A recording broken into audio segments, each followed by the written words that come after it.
মুসা নবী ডাক দিয়া কয় রব্বি আরিনি, ও রহমতের আল্লাহ একবার একটু আমাকে দেখা দাও। আল্লাহ বলেন লান তারানি, ও মুসা আমারে দেখতে পারবা না।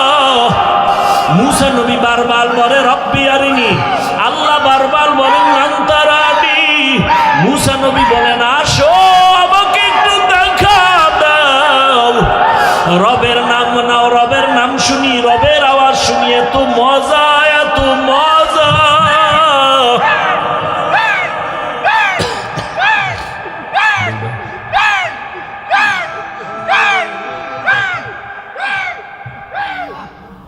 ইন্নামাল মুমিনুনা আল্লাযীনা ইযা যুকিরাল্লাহু ওয়াজিলাত কুলুবুহুম ওয়া ইযা তুলিয়াত আলাইহিম আয়াতুহু যাদাতুহুম ঈমানা ওয়া আলা রাব্বিহিম ইয়াতাওয়াক্কালুন।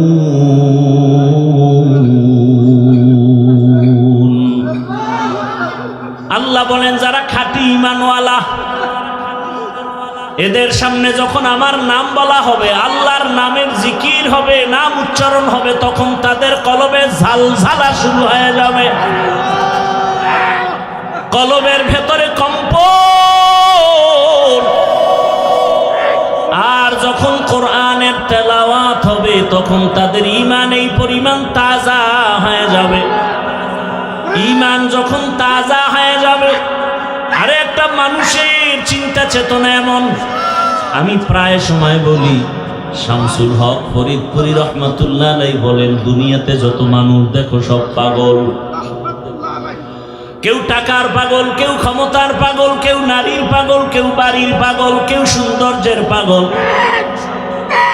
আর এ দুনিয়াতে একদল মানুষ, এরা টাকার পাগল না, গাড়ির পাগল না, বাড়ির পাগল না, সৌন্দর্যের পাগল না। এই মানুষগুলো একমাত্র আমার মাওলার পাগল। যে টাকার পাগল সে 24টা ঘন্টাই ফিকির করে টাকা, টাকা, ডানে বামে সামনে পেছনে টাকা। যে গাড়ির পাগল সে সব সময় ফিকির গাড়ি আর গাড়ি। যে বাড়ির পাগল সে 24টা ঘন্টায় ফিকির আর জিকির, বাড়ি বাড়ি বাড়ি। আর যেই বান্দার অন্তরে আমার মালিকের আগুন, ওই বান্দা বাড়ি চায় না, গাড়ি চায় না, ওই বান্দার অন্তরে সবসময় আগুন জ্বলে আমার মালিক। আমার মালিকের তো এখনো চিনতে পারি নাই। আজ আমি কথা বলি, কত সুন্দর কণ্ঠের আওয়াজ। এই সুন্দর কণ্ঠ কে দিলেন তাকে তো একবারও চিনলাম না। আমারে বাড়ির মালিক, গাড়ির মালিক, সন্তানের মালিক কে বানাইছেন? বাড়ি চিনলাম, গাড়ি চিনলাম, সন্তান চিনলাম, সব চিনলাম, কিন্তু গাড়ি যে আমাকে মালিক বানাইলেন তারে তো এখনো চিনলাম না। আল্লাহ তাআলা মোহাব্বত, বান্দাকেই তো আল্লাহ মোহাব্বতের দরজা খুলে ডাকেন। ইব্রাহিম নবীর মেরাজ দিলেন আগুনের মধ্যে নিয়া। আগুন জ্বলতেছে কিন্তু ইব্রাহিম জ্বলে না, কারণ আমার মালিকের কুদরতের নজর পড়ে গেছে। ইউনুস আলাইহিস সালামের সাথে মেরাজ হয় মাছের পেটের মধ্যে নিয়া। ওই মাছের পেটে গিয়াও ইউনুস আমার আল্লাহকে ভুলেন না। ওই মাছের পেটের মধ্যে ইউনুস আমার আল্লাহকে ডাকতেছেন। আল্লাহ বলেন যে আমাকে ভুলে না, আমিও তাকে ভুলতে পারি না। আল্লাহ তাআলা মুসা নবীর সাথে কথা বললেন তুর পাহাড়ে, মেরাজ। আদম আলাইহিস সালামের সাথে মেরাজ আরাফার ময়দান। আর আপনার আমার নবীর সাথে মেরাজের চূড়ান্ত ঠিকানা দিলেন আরশে আজিম। সেই মেরাজ হলো রাতের বেলা না দিনে? রাতে। কেন? বন্ধুর সাথে বন্ধুর মোহাব্বতের আলাপটা তো রাতের অন্ধকারেই ভালো হয়। ইশকে আশালাস্তে কোচো বরফরু হরছে জুজ মাশুকে বাকি জুমলা সু মান আতাআনি দাখালাল জান্নাহ ওয়া মান আসানি ফাকাদ আবা। যে আমার অনুসরণ করবে সে জান্নাতে যাবে। এই কথাটার বিপরীত কথা কি দাঁড়ায়? যে আমার অনুসরণ করবে না সে জান্নাতে যাবে না। কথা বুঝেননি? নবীজি বললেন সব উম্মত জান্নাতে যাবে, কিন্তু যারা আমাকে মানে না তারা যাবে না। সাহাবায়ে কেরাম প্রশ্ন করলেন, ইয়া রাসূলুল্লাহ, কে আপনাকে মানে না এটা আমরা জানতে চাই। নবীজি কথাটা শেষে বলছেন, মাঝখানে বললেন মান আতাআনি দাখালাল জান্নাহ ওয়া মান আসানি ফাকাদ আবা। যে আমার অনুসরণ করবে সে জান্নাতে যাবে। এই কথার পৃষ্ঠে দাঁড়ায় যে অনুসরণ করবে না সে কোথায় যাবে? কিন্তু নবী এ কথা বলেন নাই। নবী কি বলছেন? যে আমার অনুসরণ করবে না সে জাহান্নামে যাবে বলেন না, বলছেন যে আমার বিরোধিতা করবে সে জাহান্নামে যাবে। এই এতটুকু কথার মধ্যে অনেক ব্যবধান। নবীর অনুসরণ করবেন না সে জাহান্নামে যাবে নবী বলেন নাই, বরং যে বিরোধিতা করে সে জাহান্নামে যাবে। কি বুঝলাম? মনে করেন একটা লোক দাড়ি রাখে না, নামাজ পড়ে না। জিজ্ঞাসা করলাম, এই যুবক, তুমি দাড়ি রাখো না কেন, নামাজ পড়ো না কেন? বলে চেষ্টা করি, পারি না, দোয়া করেন। কি বুঝলেন? সে দাড়ি না রাখার পরেও সুন্নতের প্রতি, রসুলের অনুসরণের আগ্রহ আছে না নাই? তাহলে সে দাড়ি না রাখার পরেও সে মুমিন। হ্যাঁ, আচ্ছা, আরেকজনকে জিজ্ঞাসা করলাম, এই যুবক, বাম দিক থেকে, তুমি দাড়ি রাখো না কেন, নামাজ পড়ো না কেন? আমার কথাটা শেষ না হলে অসুবিধা কি? এরকম আছে না নাই? রোজা না রাখলে অসুবিধা কি? নামাজ না পড়লে অসুবিধা কি? দেখেন তো, ডান পার্শ্বের লোকটাও কি দাড়ি নাই, বাম পার্শ্বের লোকটাও। এদিকে খেয়াল করেন, ডান পাশের লোকটা দাড়ি না রাখার পরেও সে কি বেঈমান না মুমিন? কেমনে বুঝলেন সে দাড়ি না রেখে মুমিন? মনে কি আছে? আন্তরিকতা, আগ্রহ আছে। বাম পাশের লোকটাও কিন্তু দাড়ি নেই, কিন্তু সে মুমিন না বেঈমান? বেঈমান। কেন? তার মধ্যে আন্তরিকতা বা আগ্রহ নেই। কয় ভাই আপনি টুপি পরেন না কেন? টুপির মধ্যেই কি ইসলাম? তাহলে টুপি বাপ। ভাই আপনি দাড়ি রাখেন না কেন? দাড়ির মধ্যেই কি ইসলাম? তাহলে দাড়ি বাপ। ভাই আপনি পর্দা করেন না কেন? পর্দার মধ্যেই কি ইসলাম? তো পর্দা বাপ। ভাই মদিনার পোশাক পরেন না কেন? পোশাকের মধ্যেই কি ইসলাম? তাহলে পোশাকও বাপ। তাহলে দাড়ি নাই, টুপি নাই, পোশাক নাই, পর্দা নাই, তো ইসলাম কই? ইসলাম হাওয়ায়, ইসলাম হাওয়ায়। এজন্য যেই লোকটা দাড়ি রাখে নাই, অন্তরে আগ্রহ আছে, দোয়া চাই দাড়ি রাখবো, সে মুমিন। বাম পার্শ্বের ব্যক্তি বলে দাড়ি নাই, আগ্রহ না দেখায়, বলে না রাখলে অসুবিধা কি? এই লোকটা দাড়ি রাখলেও বেঈমান। একজনে দাড়ি রাখে না, আর একজন দাড়ি পছন্দ করে না। যে দাড়ি রাখে না সে মুমিন, যে পছন্দ করে না সে বেঈমান। যে নামাজ পড়ে না মুমিন, যে নামাজ পছন্দ করে না সে বেঈমান। কি বুঝেননি কিছু? যে পর্দা করে না সে মুমিন, আগ্রহ আছে করবে। আর যে পর্দার বিধান পছন্দ করে না সে বেঈমান। যে ইসলাম মানে না কিন্তু আগ্রহ আছে সে মুমিন। যে বলে আমার ইসলাম লাগে না, শরীয়ত লাগে না, সে বেঈমান।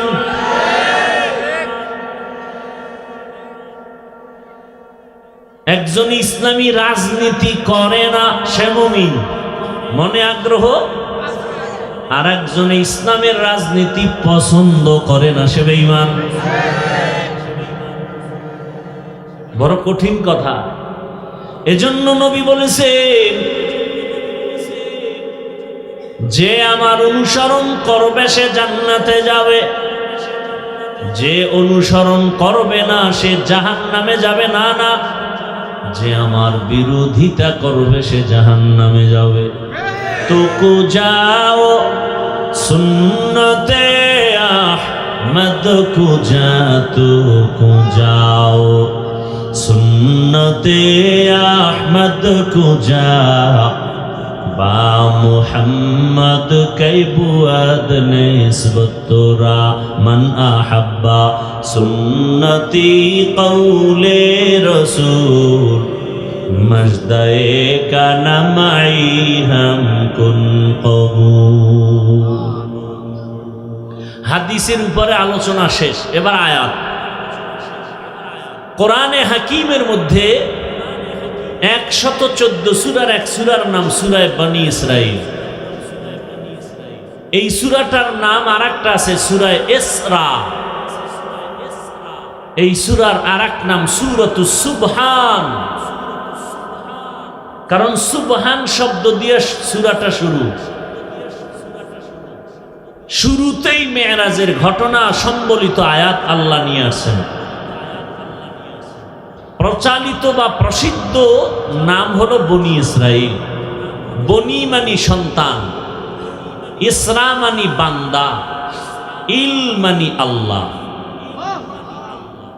আল্লাহর বান্দার সন্তান, অর্থাৎ ইয়াকুব আলাইহিস সালাম, তার আরেক নাম ছিল ইসরাঈল। পরবর্তী সবাইকে বনী ইসরাঈল বলা হয়, এরা সব ইয়াকুবের সন্তান। এটা তাদের বংশীয় পরিচয়। আর ধর্মীয় পরিচয়, বনী ইসরাঈল এরা দুই দলে বিভক্ত, এক দল ইহুদি আর এক দল নাসারা বা খ্রিস্টান। ইহুদি মুসা নবীর উম্মত হওয়ার দাবিদার, খ্রিস্টানরা ঈসা নবীর উম্মত হওয়ার দাবিদার। বর্তমান দুনিয়াতে ঈসা নবীর উম্মত বলে দাবি করার কোনো সুযোগ নাই, মুসা নবীর উম্মত বলে দাবি করার কোনো রাস্তা খোলা নাই। সব আখিরি নবীর উম্মত। যারা আখিরি নবীর উম্মত হবে না এরা চিরস্থায়ী জাহান্নামী। আর আখিরি নবীর উম্মত যারা হবে এদের মধ্যে 72 দল জাহান্নামী, এক দল জান্নাতি।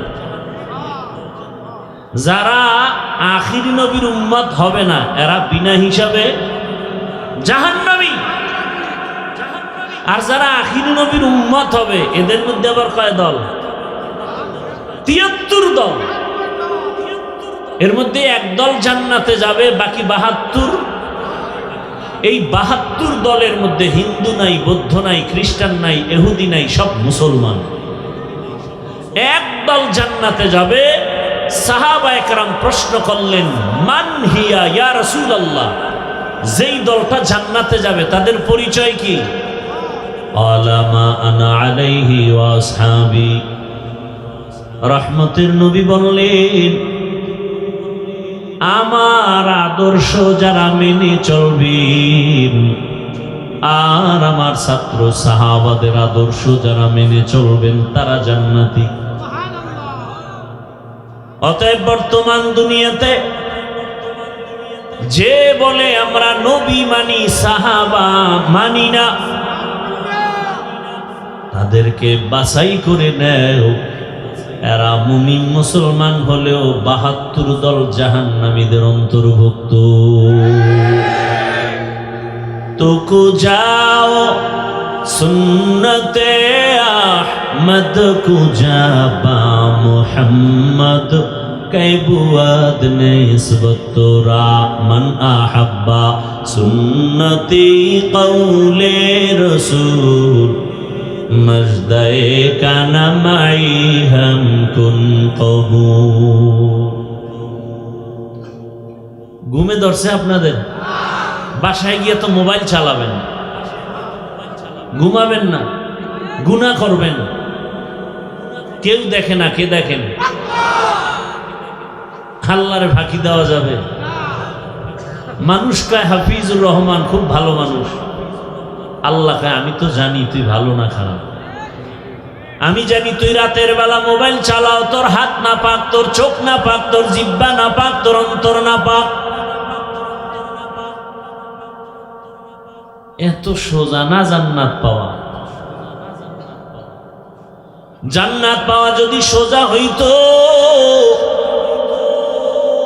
জান্নাতের টিকিট হাতের মধ্যে পেয়ে আবু বকর সারাটা জীবন কেন কান্না করলেন?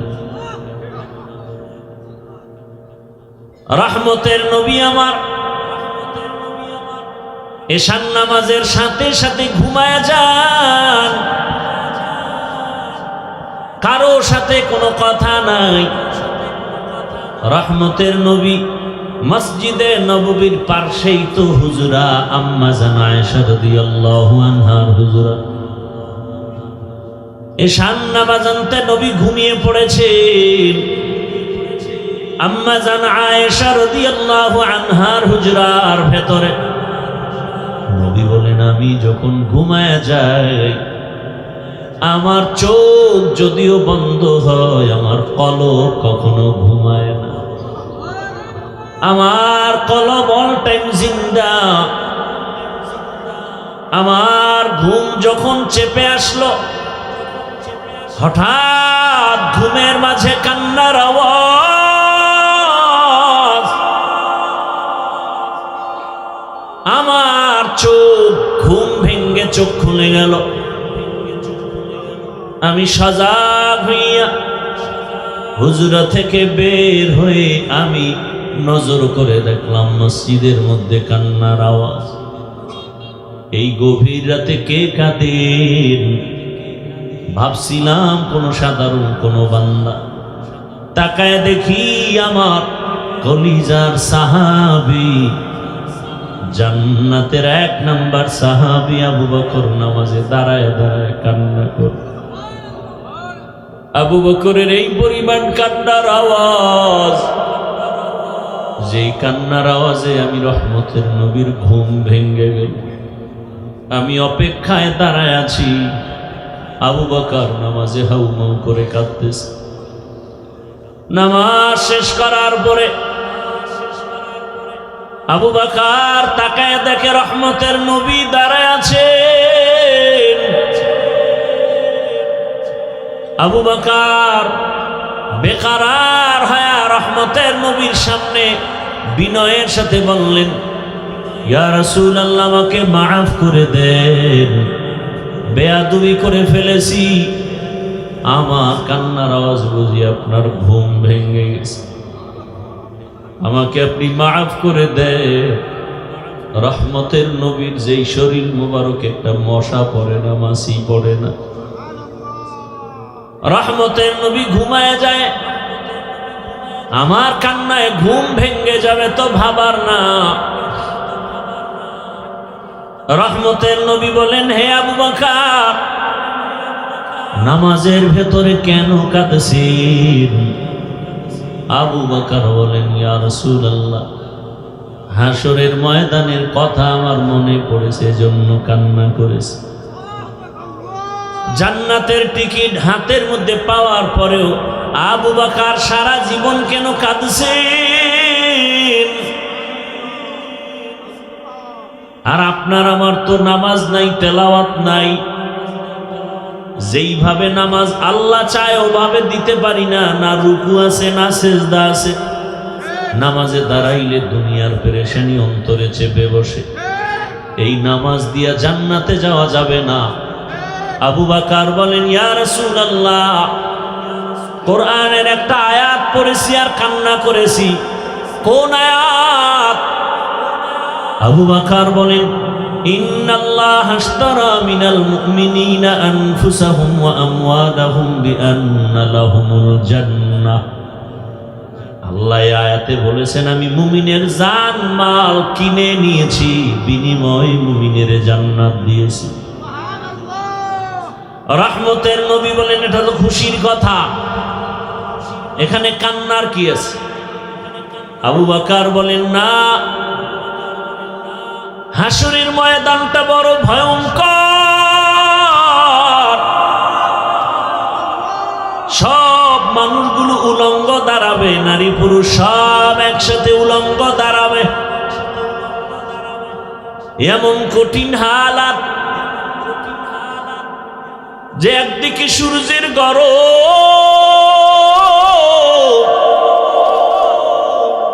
আবার জাহান্নামের চিৎকারের আওয়াজ।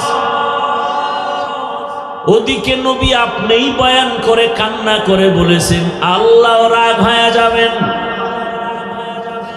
এমন কঠিন সময় হাসরের মাঠে নবীরা পর্যন্ত ভয়ে কান্না শুরু করবেন। আদম নবী কাঁদবেন, মূসা নবী কাঁদবেন, ইব্রাহিম নবী কাঁদবেন। ওই কঠিন সময় আল্লাহর আদালতে যদি আমাকে ডাকা হয়, আবু বকর, আমার জানমাল আমি নিয়ে তোমার জানমাল নিয়ে জান্নাত দিয়েছি, বিনিময়ে কি পুঁজি নিয়ে আসছো বলো? আমি যদি বলি, ও দয়ার মালিক, নামাজ রোজা তেলাওয়াত নিয়ে আসছি। আল্লাহ যদি বলেন, যেইভাবে নামাজ চাইছি ওভাবে নামাজ পড়তে পারো না, যেভাবে জিকির চাইছি ওইভাবে মজা করে জিকির করতে পারো নাই, যেভাবে তেলাওয়াত চাইছি হক আদায় করে তেলাওয়াত করো নাই, আজ তোমার জান মাল নিয়ে তুমি জাহান্নামে যাও, আমার জান্নাত আমারে ফিরায়া দাও। ও রহমতের নবী, ওদিন আমার কি উপায় হবে? হক আদায় করে নামাজও পড়তে পারলাম না, তেলাওয়াত করতে পারলাম না। আবু বকরের যদি এমন হালাত হয়, আপনার আমার কি উপায় হবে চিন্তা করা উচিত। আপনার আমার কি উপায় হবে চিন্তা করা উচিত। আল্লাহ হেদায়েত দান করুন। জীবন ভরই তো ঘুমায় কাটাইলেন, একটা রাত আল্লাহর জন্য দিছেন। আল্লাহ চাইলে পারবেন দিতে? দেখাতে পারবেন যে আল্লাহ তোমার জন্য একটা রাত ঘুমাই নেই? অন্তত এরকম কোরআনের বাগান আল্লাহওয়ালাদের মজলিসে যদি বসতে পারেন, নিয়তটাকে খালেস করে বসবেন, চোখের পানি নিয়ে বিদায় হবেন, আল্লাহ তাআলা এরকম এক প্যান্ডেল মজলিস আরশে আজিমে ফেরেশতা দ্বারা মিলায়া রাখছেন। ওখানে আমাদের গুণগান হচ্ছে আরশে আজিমে। আল্লাহ ফেরেশতাদেরকে বলতেছেন, এমদাদিয়ার ময়দানে যে মানুষ এত ঠান্ডা শীতের মধ্যে বসে আছে, টাকা চায় না, বাড়ি চায় না, গাড়ি চায় না, ফেরেশতারা আমি জানি ওরা কি চায়। ফেরেশতারা বলে, আল্লাহ আপনাকে চায়, জান্নাত চায়, জাহান্নাম থেকে তারা মুক্তি চায়। আল্লাহ বলেন, ফেরেশতারা সাক্ষী থাক, ওই ময়দানের সব মানুষের গুনাহগুলো আমি মাফ করে দিলাম। আতিনা ফি দারে দুনিয়া না হাসান, আতিনা ফি দারে উকবা না হাসান, ইয়া গিয়াসাল মুস্তাগীসি নাহদিনা লাফতিখারা বিলউলুমে ওয়াল গিনা। হর গরিদে নেকো তু তৈয়ার হ্যায়, जो न मांगे उससे तू बेजार है। সূরাটার নাম বনি ইসরাইল। আল্লাহ তাআলা রাসূলকে, গোটা দুনিয়ার মানুষকে আল্লাহ বানাবার আগেই সিদ্ধান্ত নিলেন মানুষ হবে সৃষ্টির শ্রেষ্ঠ জাতি। মানুষের মতো দামি আর কোনো প্রাণী হবে না। সিদ্ধান্ত নিয়ে আল্লাহ মানুষ সৃষ্টি করলেন, এরপরে দুনিয়াতে পাঠালেন। পাঠানোর পর এই শ্রেষ্ঠত্ব ধরে রাখার জন্য দুইটা ব্যবস্থা দিলেন। যেই দুই ব্যবস্থা ধরে রাখলে মানুষ দুনিয়াতেও বাদশাহ হবে, কিয়ামতেও বাদশার হালাতে জান্নাতে যাবে। দুই ব্যবস্থার এক ব্যবস্থার নাম ব্যক্তি, আল্লাহর নির্দিষ্ট করা বান্দা। দ্বিতীয় হলো আল্লাহর দেয়া কিতাব। আল্লাহ যত ব্যক্তি পাঠাইছেন মানুষকে শান্তির ঠিকানা বুঝায় দেওয়ার জন্য, এই ব্যক্তিদের মধ্যে শ্রেষ্ঠ ব্যক্তি হলেন রাহমাতুল লিল আলামিন। আর আল্লাহ যত কিতাব দিয়েছেন, এই কিতাবের মধ্যে শ্রেষ্ঠ কিতাব হলো কোরআনুল কারীম। রহমতের নবী এবং কোরআন। দুনিয়ার মধ্যে যত ব্যক্তি শ্রেষ্ঠ হলেন রাহমাতুল লিল আলামিন।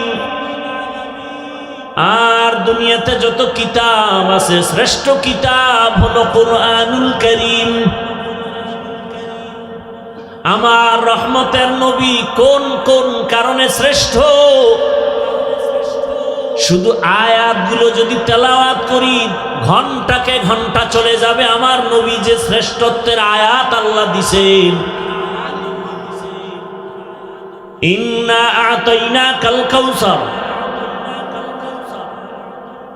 ফাসাল্লি লিরাব্বিকা ওয়ানহার ইন্না শানিআকা হুয়াল আবতার।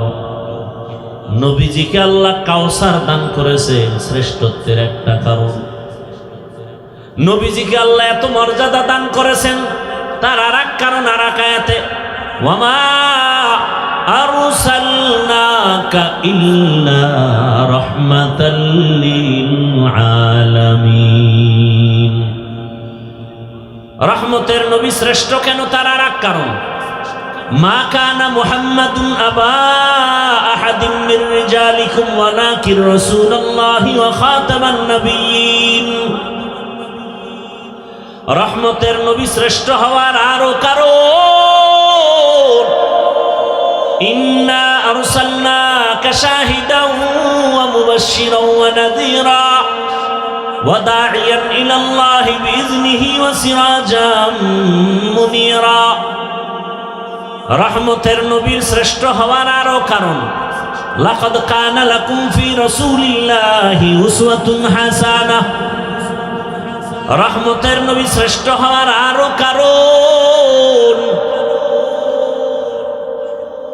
ওয়াদ-দুহা ওয়াল-লাইলি ইযা সাজা মা ওয়াদ্দা'আকা রাব্বুকা ওয়া মা ক্বালা ওয়ালাল আখিরাতু খায়রুল লাকা মিনাল উলা। আল্লাহ আমার নবীকে যত কারণে শ্রেষ্ঠ বানাইছেন, এর মধ্যে একটা কারণ হলো আমার তেলাওয়াতকৃত আয়াত, সুবহানাল্লাযী আসরা বিআবদিহি লাইলাম মিনাল মাসজিদিল হারাম। সমষ্টি কথা হলো মেরাজ দিয়ে আল্লাহ আমার রাসূলকে শ্রেষ্ঠ মর্যাদা দিয়েছেন। বর্তমান আরবি মাস রজব, এর পরের মাস শাবান, এর পরের মাস রমাজান। ধৈর্য ধরলে আমি ধারাবাহিক আলোচনা করব, আর উঠা বসা করলে লাইন কাইটে দিয়ে দোয়া করে দিব। ধারাবাহিক আলোচনা করলে একটু সময়ের দরকার। আরবি মাস এগুলো মুমিন হিসাবে মনে রাখা ওয়াজিবে কিফায়া। আমরা আরবি মাসের নাম মনে রাখবো দূরের কথা, বাংলা মাসের নামই মনে রাখি না। যেই বাংলার জন্য জীবন দিল কত যুবক, বরং সেই দিনটাকেও স্মরণ করে ইংরেজিতে 21শে ফেব্রুয়ারি। আমরা কি তোমায় ভুলতে পারি? 21শে ফেব্রুয়ারি এই ইংলিশ নামটা উচ্চারিত হওয়ার জন্য ওরা জীবন দেয়নি, বাংলা ভাষা ঠিক রাখার জন্য দিয়েছে। যাই হোক, আরবি মাসের নাম মনে রাখা উচিত। তবে আমাদের মাঝে একেবারে যে মনে রাখে না তা না, কিছু কিছু মাসের নাম আমাদের বাংলাদেশি জাতিরা মনে রাখে, যেই মাসে খাওন পাওয়া যায়, খাওন আছে। যেমন শবে বরাত কোন মাসে আসবে এটা গণনা করে হিসাব করে বের করেছে, ওদিন তবারক। মিলাদুন নবীর মাস, খাওন আছে। রজব মাস বড় দামি এবং খুবই সম্মানিত এক মাস। সূরা তাহা আল্লাহ ওখানে উল্লেখ করেন, আল্লাহ নিজে সিদ্ধান্ত করেছেন বছরে মাস হবে 12টা। ইন্না ইদ্দাতাশ শুহুরি ইনদাল্লাহি 12 শাহরান ফি কিতাবিল্লাহ ইয়াউমা খালাকাস সামাওয়াতি ওয়াল আরদ মিনহা আরবাআতুন হুরুম যালিকাদ-দীনুল কাইয়্যিম। আল্লাহ বলেন গণনার আকারে মাস হবে 12টা। কিয়ামত পর্যন্ত কয় মাসে এক বছর? কোন বছর 13 মাসে হবে না, 11 মাসে হবে না। কয় মাস? 12 মাস। আরবি 12 মাসের প্রথম মাস হলো মুহররম। কোন মাস? আল্লাহ বলেন এই 12 মাসের মধ্যে আমি আল্লাহ 4 মাস রাখলাম সর্বোৎকৃষ্ট সম্মানিত। এই 4 মাস হলো 12 মাসের মধ্যে বড় দামি। অন্য মাসের তুলনায় মাসটাও দামি, অন্য মাসও দামি, তবে একটু এটার আলাদা মর্যাদা। আল্লাহ কয় যে 4 মাস দামি। এই সিদ্ধান্তটা কবে করেছি? ইয়াউমা খালাকাস সামাওয়াতি ওয়াল আরদ, আসমান জমিন যেদিন সৃষ্টি করেছি ওদিন সিদ্ধান্ত নিছি বছরে মাস হবে 12টা, এবং এর মধ্যে 4 মাস হবে দামি। 3 মাস লাগাতার লাগানো। মুহররম হইল বছরের প্রথম মাস আরবি, এর পরের মাস এর আগের মাস না, হজের মাস, হজের আগের মাস, হজের পরের মাস। আর এই রজব মাসটা একটু আলাদা। জিকাদা, জুলহিজ্জা, মুহররম। হজের মাস হলো জিলহজ, এর পরের মাস থেকেই বছর শুরু আরবি। আর ওই হজের মাসের আগের মাস, আর এই রজব শাবানের আগে। এই 4 মাস আল্লাহ এটা লৌহে মাহফুজে লিখে ফেলেছেন কুদরতের কলম দ্বারা আসমান জমিন সৃষ্টির দিন। সেই সম্মানিত মাসের এক মাস রজব। মেরাজের কারণে এ মাসের সম্মান না, বরং মেরাজ আলাদা, এ মাস আলাদা। আমরা তো রজবে মেরাজের ঘটনা বয়ান করি, মসজিদে মসজিদে বয়ান হয়েছে 2-3 দিন আগে, জুমায় বয়ান হয়েছে। মূলত উলামায়ে কেরাম, ঐতিহাসিকগণ বিশ্লেষণ করে বলেছেন রসুলের মেরাজ হয়েছে এটা সত্য, তবে রজবে হয়েছে এর কোনো গ্যারান্টি নেই। কেউ বলেন রসুলের মেরাজ হয়েছে রমাজানে, কেউ বলেন রসুলের মেরাজ হয়েছে মুহররম মাসে, কেউ বলেন জিকাদাহ হজের আগের মাসে। মোটমাট কথা হলো মেরাজ হয়েছে এটা সত্য। এখন প্রশ্ন হলো মেরাজটা কি স্বপ্ন যোগে হলো না সশরীরে হলো? এ নিয়ে অনেক মতানৈক্য। এখনো বহু নাস্তিকরা রসুলের মেরাজ মেনে নিতে পারেন না, বলে স্বপ্ন যোগে হয়েছে। ইসলামী শরিয়া এবং কোরআন হাদিস প্রমাণ করে মেরাজ হয়েছে সশরীর। এখন কথা হলো মেরাজ হলো কেন? প্রশ্ন খেয়াল করবেন, মেরাজ হলো কেন? এবং এই মেরাজ হলো রাতের বেলা না দিনে? দিনে না হয়ে রাতে হলো কেন? এবং মেরাজটা শুরু হয়েছে বাইতুল্লাহ থেকে, বাইতুল মাকদিস, ওখান থেকে মেরাজ শুরু। আল্লাহ বাইতুল্লাহ থেকে ডাইরেক্ট আল্লাহর বাড়ি নিতে পারতেন না, বাইতুল মাকদিস নিলেন কেন? কথা বুঝে আসছে? এরপরে আসেন আয়াতের বিশ্লেষণ। আয়াতে ঢুকার আগে এই কথাগুলো খেয়াল করি। পৃথিবীতে আল্লাহ যত নবী রাসূল পাঠিয়েছেন সকলের মেরাজ হয়েছে। মুসা নবীর মেয়ারাজ জমিনে, ঈসা নবীর মেয়ারাজ হয়েছে জমিনে, ইব্রাহিম নবীর মেয়ারাজে জমিনে, সব নবীর মেয়ারাজ জমিনে। আর একমাত্র রহমতের নবীর মেয়ারাজ হলো আরশে আজিমে। ব্যবধান আছে না নাই? সব নবীদের মেয়ারাজ জমিনে, রহমতের নবীর মেয়ারাজ কেন আরশে আজিমে হলো? প্রশ্ন আছে না নাই? ভালো করে খেয়াল করেন। সব নবীদের সীমানা জমিনের মাঝে, আর আমার নবীর নবুয়তের সীমানা শুধু জমিন না, আরশে আজিম পর্যন্ত। মেম্বার সাহেব চেয়ারম্যানের ইউনিয়নের খবর নেওয়ার দায়িত্ব তার না, তার দায়িত্ব ওয়ার্ডের মানুষের খবর নিবে আর ঘুরবে। চেয়ারম্যান সাহেব ইউনিয়নে ঘুরবেন আর খবর নিবেন, এমপির আসনে যাবেন না। এমপি সাহেব তার আসনের মানুষের খোঁজ খবর নিবেন, সরকারের ভূমিকা নিবেন না।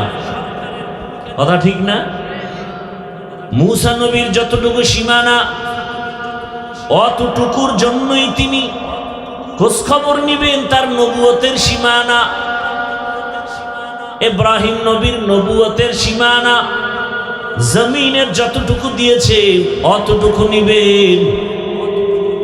আর আপনার আমার রহমতের নবী, আল্লাহ তাকে নবুয়তের সীমানা দিয়েছে দো জাহান সহ। রহমতের নবীর নবুয়তের সীমানা শুধু জমিনে না, কারণ আমার নবী শুধু জমিনের নবী না, কুল মখলুকতের নবী। তাহলে জমিন দেখানো হয়ে গেছে, নবীর যে নবুয়তের সীমানা আর উপরে আছে এটা দেখাতে হবে না। এজন্য আল্লাহ তাকে উপরে নিছেন, ইনভাইট করেছেন, দাওয়াত দিয়েছেন। নাম্বার 2, সব নবীদের মেরাজ হলো ইমতিহান, আর আপনার আমার রহমতের নবীর মেরাজ হলো ইনআম।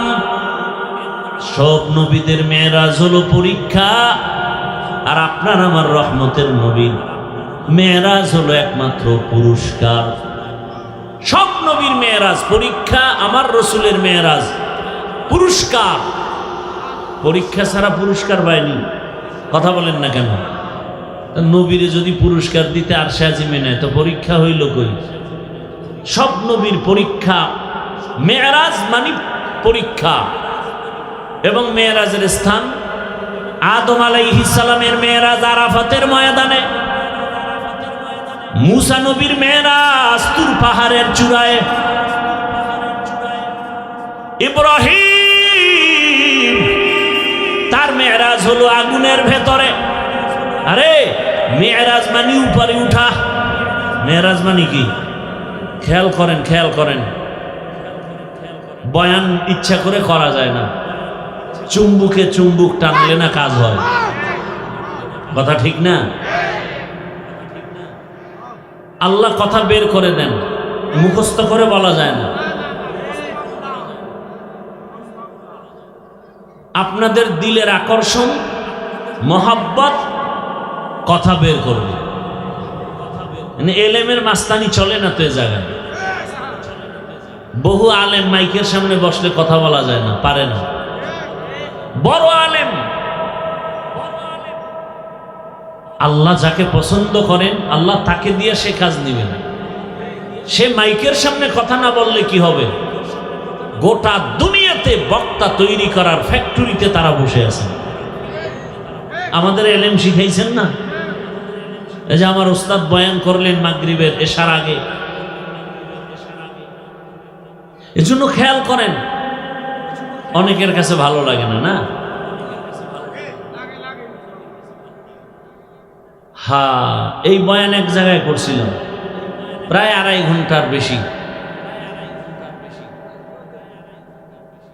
ভালো করে খেয়াল করেন, ইব্রাহিম নবীর মেরাজ আগুনের ভেতরে। কেমনে হয়েছে কাহিনীতে ঢুকলে আর সম্ভব? এ রাত শেষ হয়ে যাবে। আগুনের মধ্যে কেমনে মেরাজ হয়েছে? ও মেরাজ মানে কি? উপরে উঠা। এই উপরে উঠা একটা হলো জাহেরি আর একটা হলো বাতিনি। একটা কি আর একটা কি? বাতিনি। মেরাজের মূল থিম, মূল টার্গেট রবের সাথে তাল্লুক আর মাল্লা তৈরি করা। খুব খেয়াল করি ভাইরা আমার, বয়ান করতে দিতে হবে, নাইলে তো পারবো না আগাইতে। খেয়াল করেন, মেরাজ উরুজ, ঊর্ধ্বে গমন, উপরের দিকে উঠা। মুফাসসিরিন কেরাম লিখেছেন এই উপরে উঠা এটা দুই ভাবে। একটা হলো একজনের সিঁড়ি বেয়ে হেঁটে হেঁটে দোতলায় উঠছে, এটাও কি উপরে উঠা। আর এই উঠা হলো মর্যাদার লাইনে উপরে উঠা। মর্যাদার লাইনে উপরে উঠা। মর্যাদা দিবেন আমার আল্লাহ, এটা একটা উপরে উঠা মর্যাদার লাইনে, এটা জাহিরি আর একটা বাতিনি। রহমতের নবী আমার দোনো লাইনেই আগায়া যাইতেছেন। একটা উপরে উঠা মর্যাদা, বেয়াদবি ক্ষমা চাই, বুঝাবার জন্য বলছি। আমি স্টেজে বসা, আপনারা কোথায় বসা? নিচে বসা। আমি যে উপরে উঠলাম এটা কি এমনেই না কোনো সম্মানের কারণে? বলেন, এটা সম্মান না অসম্মান? এটা জাহিরি না বাতিনি? জাহিরি। সম্মানের সাথে উপরে উঠা, তুলনামূলক, এটা জাহিরি।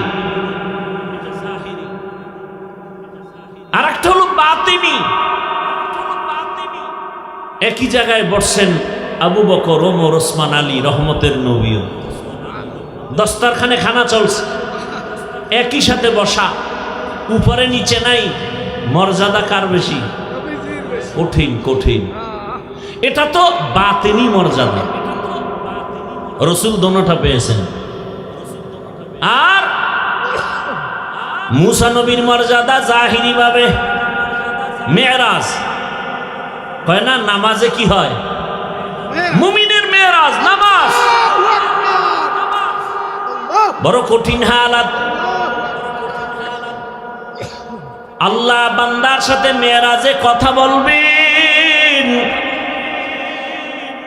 রহমতের নবীর সাথে তো কথা হয়, কিন্তু আল্লাহ চাইতেছেন মোহাব্বত যখন বাড়তে থাকে বাড়তে থাকে বাড়তে থাকে, তখন মোহাব্বতের আশিক আর মাশুক চায় কাছাকাছি হয়ে কথা বলবেন, কাছাকাছি হয়ে কথা বলবেন।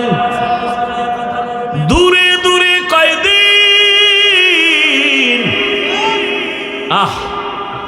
মুসা নবী আল্লাহর বন্ধু, ঈসা নবী আল্লাহর বন্ধু, ইব্রাহিম আল্লাহর বন্ধু, সব নবী রাসূল আল্লাহর বন্ধু। আপনার আমার নবীও আল্লাহর বন্ধু, তবে ব্যবধান সব নবী রাসূল আমার আল্লাহ তাআলার আশিক, আর আমার আল্লাহ নিজে হলেন মুহাম্মদের আশিক। কেমন কথা, বড় কঠিন হালাত। রবের সাথে মেরাজ হবে মানে কাছে নিয়ে কথা বলবেন, গোপনে। আল্লাহর নবী মুসা দৌড়ায় তুর পাহাড়ে মালিকের সাথে কথা বলবে। কথা যত বলে মায়া তত বাড়ে, মোহাব্বত বাড়ে। মুসা নবী তুর পাহাড়ে গেলেন আগুন আনার জন্য। শুআয়ব আলাইহিস সালামের মেয়ে সফুরা, মুসা নবীর প্রথম বিবি, পেটে বাচ্চা, যাওয়ার পথে মিশরে আগুনের দরকার। তুর পাহাড়ের কিনারায় গেলেন,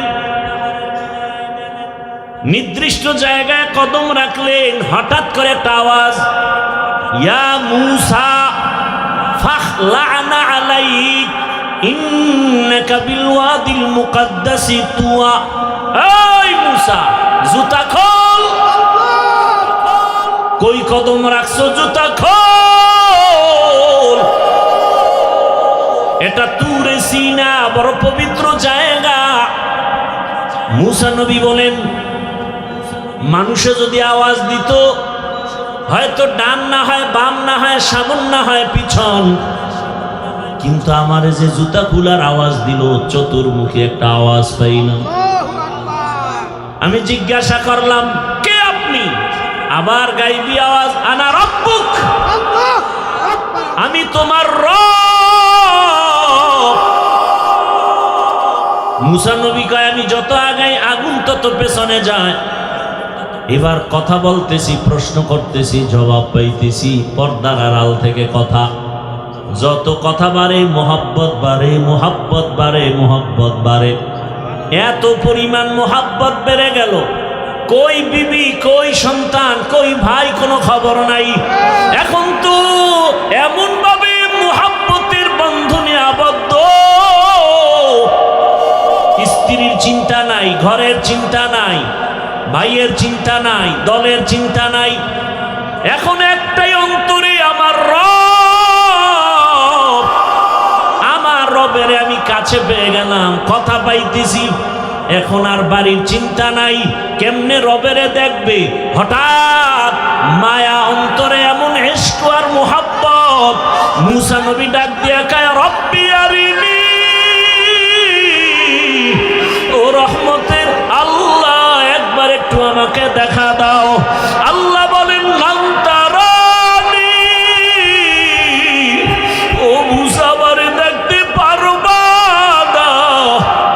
মূসা নবী বারবার বলে, রব্বি আরিনি, আল্লাহ বারবার বলেন, লান তারানি।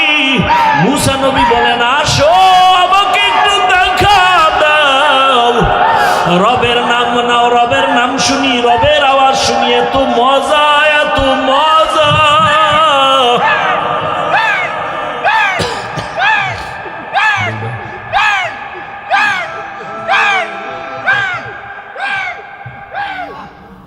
إنما المؤمنون الذين إذا ذكر الله وجلت قلوبهم وإذا تليت عليهم آياته زادتهم إيمانا وعلى ربهم يتوكلون।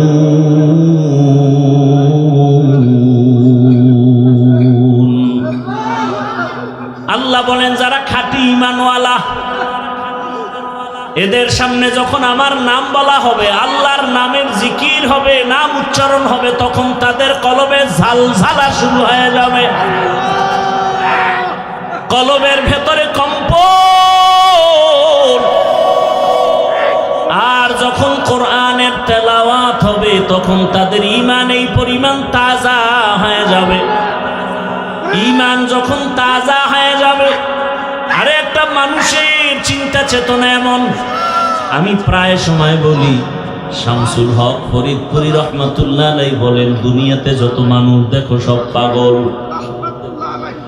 কেউ টাকার পাগল, কেউ ক্ষমতার পাগল, কেউ নারীর পাগল, কেউ বাড়ির পাগল, কেউ সৌন্দর্যের পাগল। আর এ দুনিয়াতে একদল মানুষ, এরা টাকার পাগল না, গাড়ির পাগল না, বাড়ির পাগল না, সৌন্দর্যের পাগল না। এই মানুষগুলো একমাত্র আমার মাওলার পাগল। যে টাকার পাগল, সে 24টা ঘন্টাই ফিকির করে টাকা, টাকা, ডানে বামে সামনে পেছনে টাকা। যে গাড়ির পাগল, সে সব সময় ফিকির গাড়ি আর গাড়ি। যে বাড়ির পাগল, সে 24টা ঘন্টায় ফিকির আর জিকির, বাড়ি বাড়ি বাড়ি। আর যেই বান্দার অন্তরে আমার মালিকের আগুন, ওই বান্দা বাড়ি চায় না, গাড়ি চায় না, ওই বান্দার অন্তরে সবসময় আগুন জ্বলে। আমার মালিক, আমার মালিকের তো এখনো চিনতে পারি নাই। আজ আমি কথা বলি, কত সুন্দর কণ্ঠের আওয়াজ, এই সুন্দর কণ্ঠ কে দিলেন? তাকে তো একবারও চিনলাম না। আমারে বাড়ির মালিক, গাড়ির মালিক, সন্তানের মালিক কে বানাইছেন? বাড়ি চিনলাম, গাড়ি চিনলাম, সন্তান চিনলাম, সব চিনলাম, কিন্তু গাড়ি যে আমাকে মালিক বানাইলেন তারে তো এখনো চিনলাম না। আল্লাহ তাআলা মুহাব্বত, বান্দাকেই তো আল্লাহ মুহাব্বতের দরজা খুলে ডাকেন। ইব্রাহিম নবীর মেরাজ দিলেন আগুনের মধ্যে নিয়া। আগুন জ্বলতেছে কিন্তু ইব্রাহিম জ্বলে না, কারণ আমার মালিকের কুদরতের নজর পড়ে গেছে। ইউনুস আলাইহিস সালামের সাথে মেরাজ হয় মাছের পেটের মধ্যে দিয়া। ওই মাছের পেটে গিয়াও ইউনুস আমার আল্লাহকে ভুলেন না। ওই মাছের পেটের মধ্যে ইউনুস আমার আল্লাহকে ডাকতেছেন। আল্লাহ বলেন, যে আমাকে ভুলে না আমিও তাকে ভুলতে পারি না। আল্লাহ তাআলা মুসা নবীর সাথে কথা বললেন তুর পাহাড়ে, মেরাজ। আদম আলাইহিস সালামের সাথে মেরাজ আরাফার ময়দান। আর আপনার আমার নবীর সাথে মেরাজের চূড়ান্ত ঠিকানা দিলেন আরশে আজিম। সেই মেরাজ হলো রাতের বেলা না দিনে? রাতে। কেন? বন্ধুর সাথে বন্ধুর মোহাব্বতের আলাপটা তো রাতের অন্ধকারেই ভালো হয়। এশকে আশালাস্তে কোচো বরফরু হরছে জুজ মাশুকে বাকি জুমলাসু। আল্লাহ জন্য নবীকে রাতের বেলা নিয়ে গেলেন, আর সে আজিমে নিয়ে কথা বলবেন। আল্লাহ তাআলা জিবরাইল আমিনকে পাঠায় বলে, যাও আমার নবীকে সাজাইয়া নিয়ে আসো আমার বাড়ি আরশে আজিমে। জান্নাত থেকে একটা বোরাক নিয়ে যাও। জান্নাত থেকে একটা বোরাক সুন্দর করে সাজাইয়া রহমতের নবীর ঘরের দরজায় নিয়ে হাজির হয়ে যাও। হোয়া হুকুম জিবরাইল কো यूं शिताब बुराक एक जन्नत से कर इंतखाब सजा उसको ज़ेवर से तू ताबपा फिर उसको तू काबा में लेकर के जा। আল্লাহর অর্ডার হয়ে গেল। আমার রসুলকে এখন কাছে বসায় কথা বলবেন। বোরাক নিয়ে জিবরাইল হাজির। রাতের বেলা এমন রাত নবীও ঘুমায়। মক্কা নগরীর পার্শ্বে হাতিমে কাবা। জিবরাইল আমিন বোরাকটা বাইতুল্লাহর পার্শ্বে রাখিয়া এইবার তিনি চলে গেলেন আমার রসুলকে ঘুম থেকে সজাগ করার জন্য। নবী ঘুমান্ত অবস্থায় আছেন, রাতের গভীর। নবী কোথায় ঘুমাচ্ছেন? এই ক্ষেত্রে তিনটা মতামত পাওয়া যায়। কেউ বলেন নবী হাতিমে কাবায় ঘুমাচ্ছেন, কেউ বলে নবী শিয়াবে আবু তালিবের মধ্যে ঘুমান, কেউ বলেন নবী তার চাচাতো বোন উম্মে হানির ঘরের মধ্যে ঘুমাচ্ছেন। তিনটাই সহিহ। উম্মে হানির ঘর হলো শিয়াবে আবু তালিবের মাঝখানে। জিবরাইল আমিন নবী তো ঘুমান। ঘরের উপর থেকে 7 ছিদ্র করে জিবরাইল ঢুকলেন। দরজা দিয়ে ঢুকছে না উপর দিয়া? 7 ছিদ্র করে মাঝখান দিয়া ঢুকলেন। জিবরাইল আমিনের 600 নূরের পাখা। রহমতের নবী ঘুমাচ্ছেন। এই মুহূর্তে কোনো আওয়াজ দেওয়া যাবে না। রহমতের নবী ঘুমান। হাত লাগানো যাবে না, মাথায় কোনো টাচ করা যাবে না।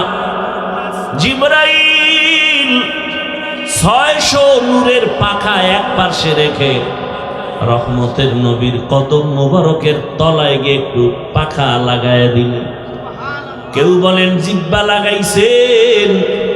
রহমতের নবী সজাগ হয়ে গেলেন, তাকায় দেখে জিবরাইল আমিন সামনে বসা। নবী জিজ্ঞাসা করলেন, ভাই জিবরাইল, এই রাত্রে কেন? আবার তাকায় দেখে উপর থেকে আলো দেখা যায়, ছিদ্র, দরজা আটকানো। বলে আপনি কি দরজা দিয়ে ঢুকেন না? কয় না। কোথার থেকে? বলে ছাদ ছিদ্র করে আসছে। উল্টা পথে কেন? আজকে সব ব্যবহার উল্টাই হবে, সব উল্টা হবে। আপনার জন্য এক মহা সুসংবাদ নিয়ে আসছি।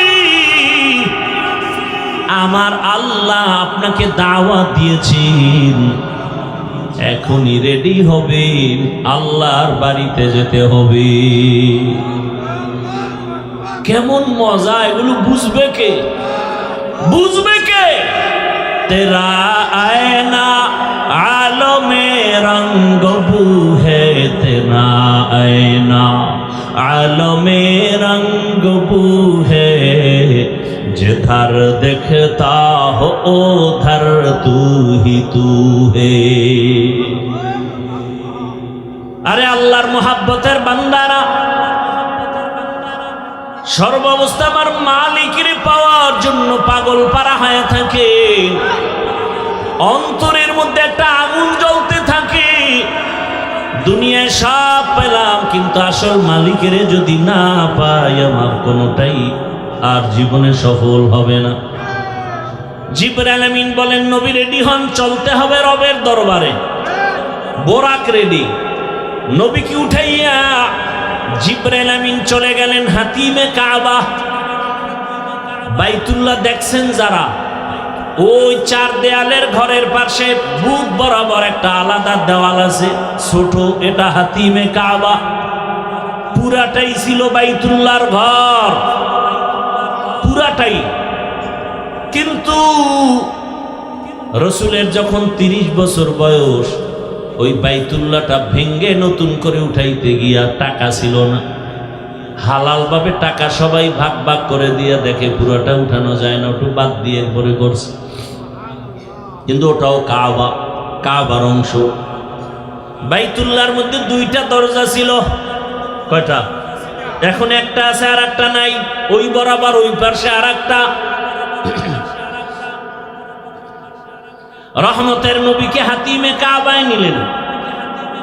ওখানে নবী আরেকটু শুয়ে পড়লেন, আবার উঠাইয়া রহমতের নবীকে ঝমঝম কূপের কিনারায় নিয়েছেন। নবীকে চিৎভাবে শোয়াইলেন। নবীজির সিনা মুবারকটা ছিদ্র করে ফেললেন। রহমতের নবীর বুকটা চিরিয়া ভেতর থেকে কলবটাকে বের করলেন। স্বর্ণের পেয়ালার ভেতরে রাখলেন। ঝমঝমের পানি দিয়া ধুইলেন। নবী বলেন, আমি তাকায় তাকায় দেখতেছি।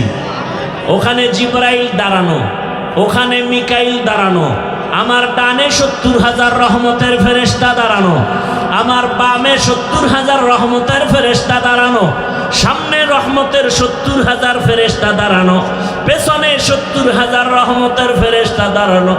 আমি দেখতেছি আমার বুকটা সিরিয়া কলবটাকে বের করে স্বর্ণের পেয়ালায় রাখলেন, আর জমজমের পানি দিয়ে আবার কলবটাকে ধুইলেন। এরপরে আবার ভেতরে দিয়া আবার হালকা চাপ দিলে আবার ভালো হয়ে গেল। আমার সেলাই লাগলো না, রক্ত গেল না, ব্যথাও পেলাম না। জিবরাইল কয়, জমজম পানি দিয়ে এবার ওযু বানাইয়া নেন। ওযু বানাইয়া রেডি হয়ে যান। মায়ার নবী জমজমের পানি দিয়া ওযু বানাইছে। ওরে মুফাসসিরিনে কেরাম বলেন, জমজম পানি কাউসারের থেকেও দামি। সাহাবায়ে কেরাম প্রশ্ন করলেন, ইয়া রাসূলুল্লাহ, জমজমের কূপের থেকে crore crore million trillion billion পানি হাজিরা নিয়ে যায়, কিন্তু সেই থেকে আজ পর্যন্ত একটু পানি কমেও না বাড়েও না। এই পানিটার তলা কই? রহমতের নবী বলেন জমজম কূপের তলা হলো হাউজে কাউসারের সাথে লাগানো। জমজম কূপের পানি পান করলে এতটা লাভ। মানুষের পানি পান করলে পিপাসা নিবারণ হয়, ক্ষুধা নিবারণ হয় না। জমজম পানিটা পান করলে ক্ষুধা নিবারণ হয়, পিপাসাও নিবারণ হয়। এজন্য কেউ যদি জমজমের পানি পান করে, নবী বলেন তুমি এই দোয়া পড়ে পান করো, আল্লাহুম্মা ইন্না নাসআলুকা ইলমান নাফিআ ওয়া রিজকান ওয়াসিআ ওয়া শিফাআম মিন কুল্লি দা। জমজমের পানি পান করো, রোগের ঔষধ। বান্দা তোমার শেফা আল্লাহ দান করবেন, এত পাওয়ারওয়ালা পানি। নবী বলেন ওযু করলাম, এরপরে 2 রাকাত নামাজ আদায় করলাম। মেরাজ সফর শুরু হবে, এখান থেকে একটা সবক, কেউ যদি সফরে বের হও, ওযু সহ বের হও, 2 রাকাত নামাজ পড়ে বের হও। নবী নামাজ কমপ্লিট করে দোয়া করলেন। এবার জিবরাইল বলেন ইয়া রাসূলুল্লাহ বোরাক রেডি, উঠেন। নবী উঠবে কিন্তু বোরাক একটু বাহানা করে, উঠাইতে চায় না। জিবরাইল বলে বোরাক এমন কেন করো, চিনো? বলে হ্যাঁ চিনি, নি তো রহমতের নবী।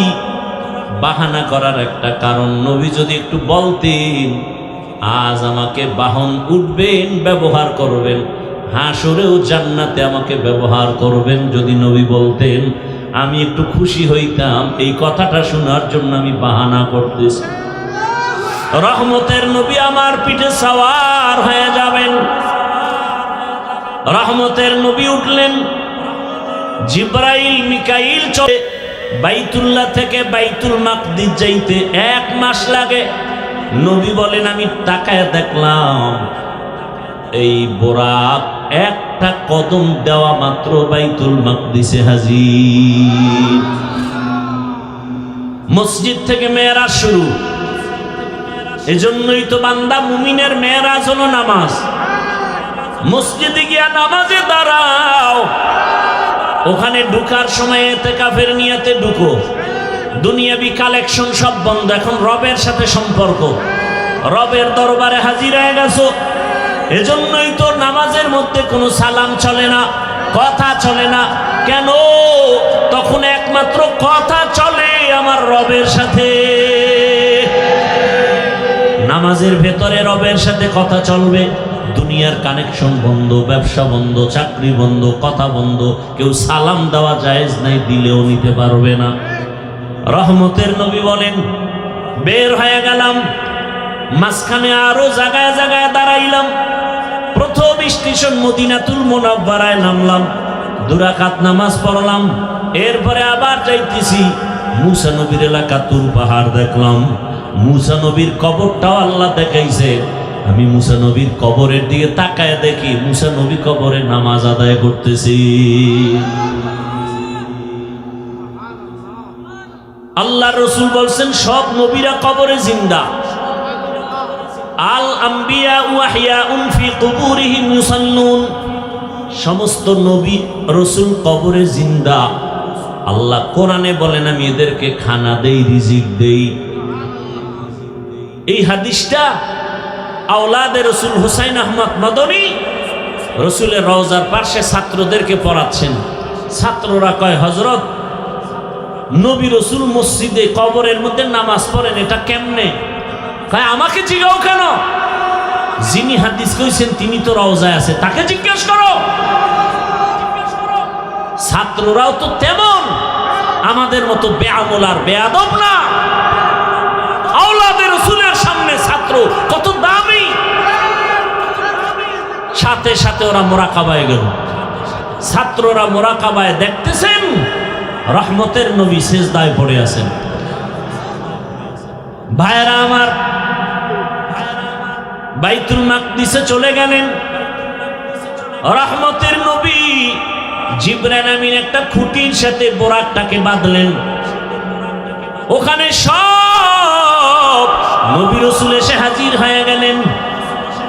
জিবরাইল আমিন আজান দিলেন, এরপরে ইকামত, ইমামতি কে করবে? রহমতের নবীকে আল্লাহ পাক সামনে যাওয়ার হুকুম দিয়ে দিলেন, নবী ইমাম হয়ে গেলেন। প্রত্যেকটা পয়েন্টে অনেক কথা বলার সময় নাই।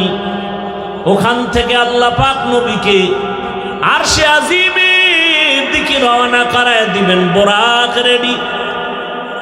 নবী বসলেন, জিব্রাইল আমিন বসলেন। এক টানে 500 বছরের পথ চলে গেল চোখের পলকে প্রথম আসমানে। প্রথম আসমানে গিয়া দেখে, নবী বলেন আমি দেখি 2টা দরজা, জমরা দিয়া কুত পাথরের দরজা, দোনো দরজার বাহির সাইডে 2টা তালা লাগানো, নূরের তৈরি তালা। জিব্রাইল বলে, এই দারোয়ান গেট খোলো। ভেতর থেকে আওয়াজ আসতেছে, মান আনতা, কে আপনি? বলে আনা জিব্রাইল, আমি জিব্রাইল। আমাম্মাক, আপনার সাথে কে? বলে হুয়া মুহাম্মদ সাল্লাল্লাহু আলাইহি ওয়াসাল্লাম। দরজা খোলো। বলে কেন? কয় ভেতরে যাব। দারোয়ান কয় অনুমতি নিয়ে আসা হয়েছে নি? জিব্রাইল বলে হ্যাঁ। দারোয়ান বলে চাবি তো আমার হাতে নাই, চাবি তো রহমতের রসুলের হাতে, চাবি তো ইসমে আজম, বিসমিল্লাহ বলবে তো তালা খুলে যাবে। নবী বললেন আমি বিসমিল্লাহ বলা মাত্র দোনোটা নূরের তালা খুলে গেল।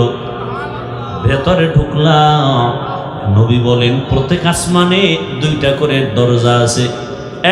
এক দরজা দিয়া বান্দার আমল আরশে আজিমে যায়, আর এক দরজা দিয়া আমার মাওলা বান্দার জন্য রিজিক পাঠায়। হ্যাঁ, আল্লাহ রিজিক পাঠায় এক দরজা দিয়া, আর এক দরজা দিয়া বান্দার আমল চলে যায়। নবীজি বলেন আমি ঢুকলাম, ঘুরে ঘুরে ঘুরে ঘুরে দেখলাম। এরপরে আবার উপরে গেলাম মহাশূন্য, এরপর 2য় আসমান, সেখানেও 2 দরজা, নূরের তালা। এখানেও জিব্রাইল অনুমতি চাইল। এভাবে করতে করতে 7ম আসমানে চলে গেলাম। 7ম আসমানে গিয়ে দেখি একটা নূরের ঘর, যাকে বলে বাইতুল মামুর। 70,000 রহমতের ফেরেশতারা তাওয়াফ করে। একবার যারা সুযোগ পাবে, কিয়ামতের আগে আর সুযোগ নাই। আমি ওখান থেকে আর উপরে গেলাম সিদরাতুল মুনতাহা। রাতের অল্প সময় একটা বড়ই গাছ, তেলের ড্রামের মতো এক একটা বড়ই, আর হাতির কানের মতো এক একটা পাতা কালকে লাল। নবী বলেন ওখান থেকে এবার জিব্রাইল আলাদা, আল্লাহ আলাদা বোরাক পাঠাইছেন, আর আলাদা একটা বাহন পাঠাইলেন রফরফ নামের। ওখান থেকে আবার সফর শুরু। যাইতেছি যাইতেছি, কত পানি, কত আগুনের স্তর পারায়া, যাইতে যাইতে যাইতে যাইতে অনেক উপরে যাইতেছি, অনেক। হঠাৎ পানির স্তর পারাইয়া অনেক উপরে গিয়া দেখি নূরের তৈরি আরশে আজিম।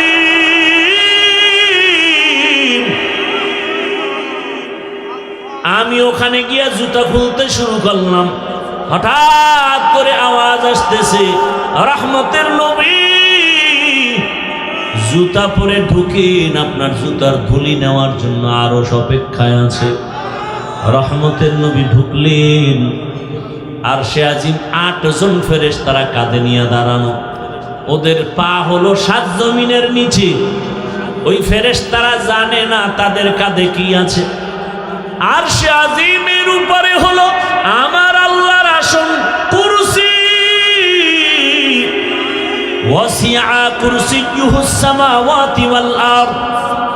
রহমতের নবী ঘুরে ঘুরে দেখতেছেন আল্লাহ পাকের আসন, এই কুদরতের কুরসির চতুর্দিকে 70,000 নূরের পর্দা লাগানো। আমার নবীকে ভেতরে নিয়ে আল্লাহ কথা বলার জন্য আহ্বান করলেন। রহমতের নবীকে পর্দা একটা একটা খুলেন, আর ভেতরে নেন, নূরের পর্দা খুলেন আর ভেতরে যান। কাছাকাছি আল্লাহ পাক আমার রহমতের রসুলকে নিয়া এরপরে কথা বলবেন। আল্লাহ তাআলা বলেন, নবী বলেন, আমাকে আল্লাহর পাশে নিয়া মোহাব্বতের আলোচনা শুরু করলেন। ফাআওহা ইলা আবদিহি মা আওহা, রহমতের নবীকে পাশে বসাইয়া নবী বলেন, কোরআনের আয়াত, ফাআওহা ইলা আবদিহি মা আওহা। আল্লাহ তাআলা বলেন, আমি রসুলকে মনের মতো কথা বললাম। এবার আসেন আয়াতের ভেতরে আল্লাহ বলছেন, সুবহান, আমি পবিত্র।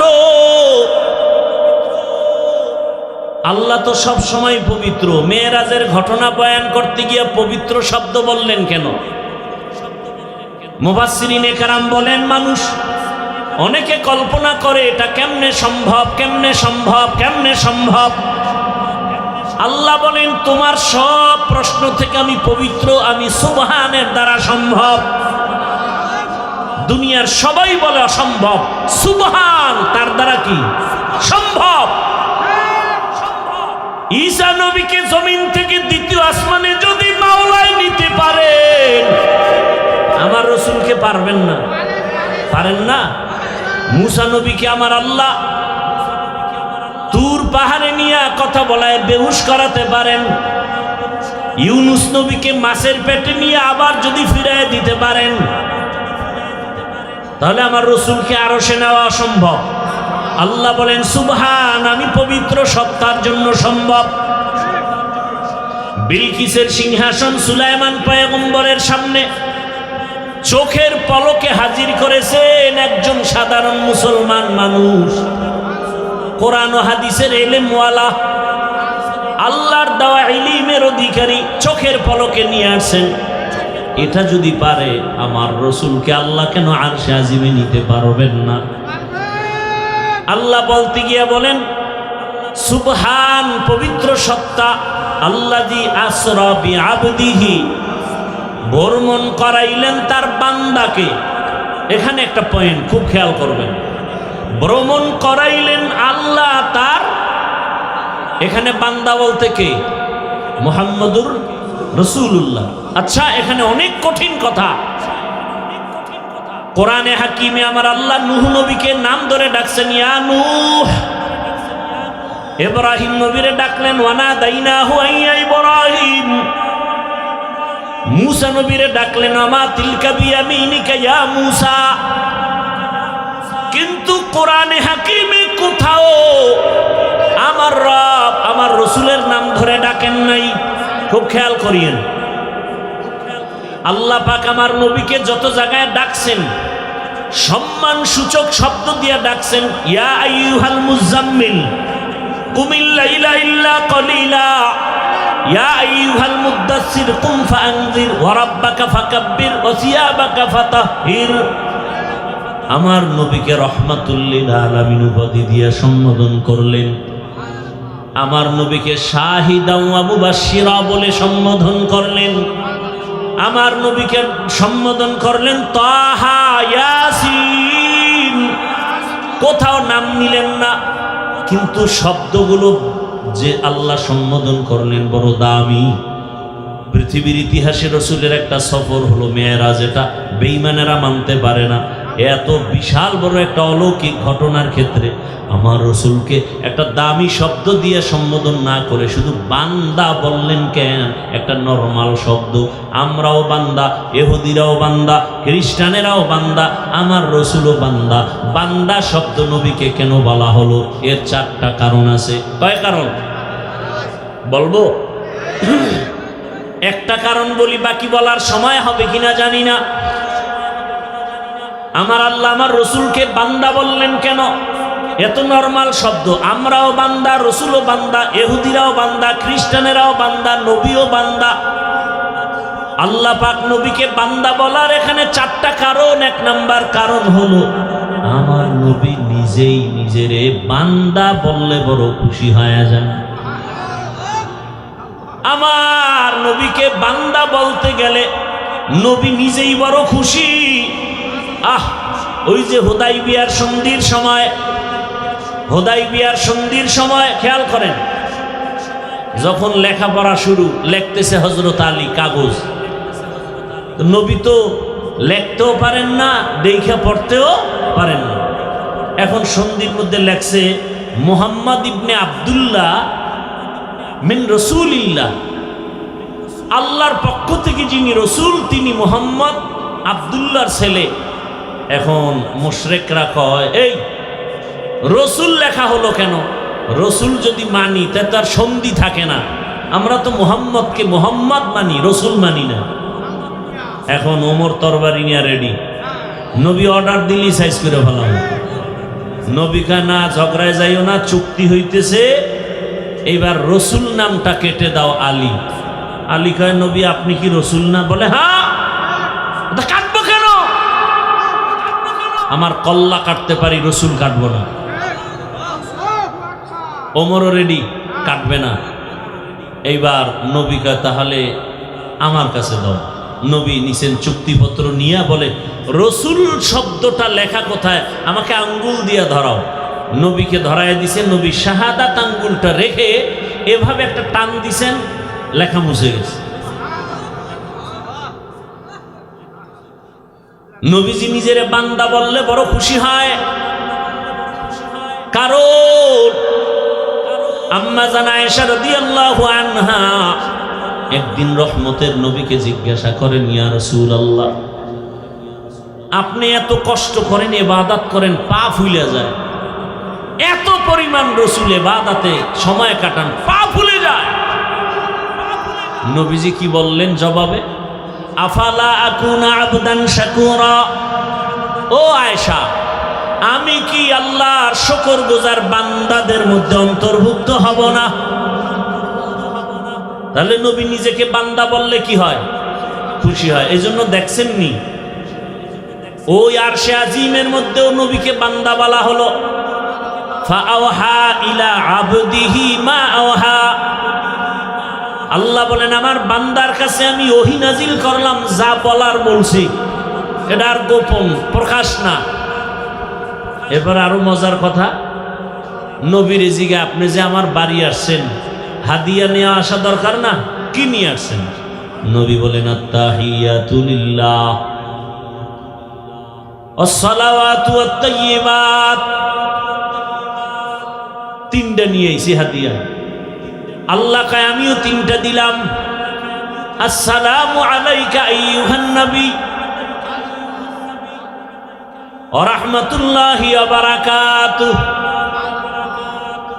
নবীকে আমি একা নিলাম না, আমার উম্মতেরও ভাগে লইলাম। উম্মতের কান্ডারি নবী,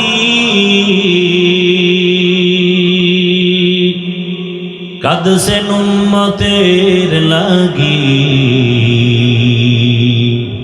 এখনো কাঁদেন নবীজি শুয়ে মদিনার পানে। নবী বিনে কে তারাবে পুরসিরাত মিজানে, নবী বিনে কে তারাবে পুরসিরাত মিজানে।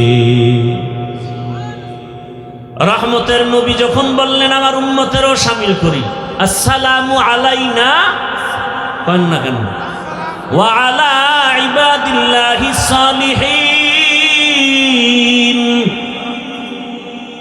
এইবার আল্লাহ কয় ফেরেশতারা শুনছুনি এখানে আমার বন্ধু কি বলছে? কয় হ্যাঁ। তোরাও সাক্ষী দে।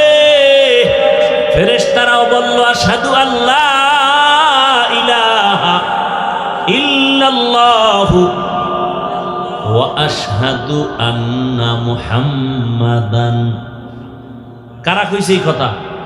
ফেরেশতারা। খেয়াল করেন কিন্তু, আশহাদু আল্লা ইলাহা ইল্লাল্লাহু আন্না মুহাম্মাদার রাসূলুল্লাহ, মুহাম্মাদান কইয়া ফেরেশতারা থেমে গেছে।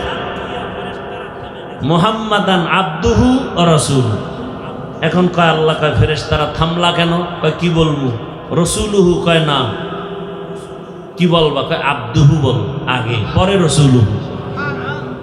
কারণ আমার হাবিব নিজেকে বান্দা বললে খুশি হয়, এজন্য আব্দুহু আগে বলো, রাসূলুহু পরে। আমার বন্ধুরটা আগে আনো, আমারটা পরে নাও। আমার বন্ধু চায় বান্দা বলি, আর আমার থেকে দেওয়া রসুল। বন্দুকটা আগে লাগাও, আব্দুহু পরে আমারটা লাগাও, অরসুলু। নবীকে আল্লাহ বান্দা বলার কারণ আর একটা হলো। দ্বিতীয় কারণ, দুনিয়াতে আল্লাহ মানুষ বানাইছেন, বান্দার সাথে মালিকের সাথে একটা মোহাব্বতের মিলন মেলা আছে, একটা সূত্র আছে। কেন? আল্লাহ ইবাদতের জন্য।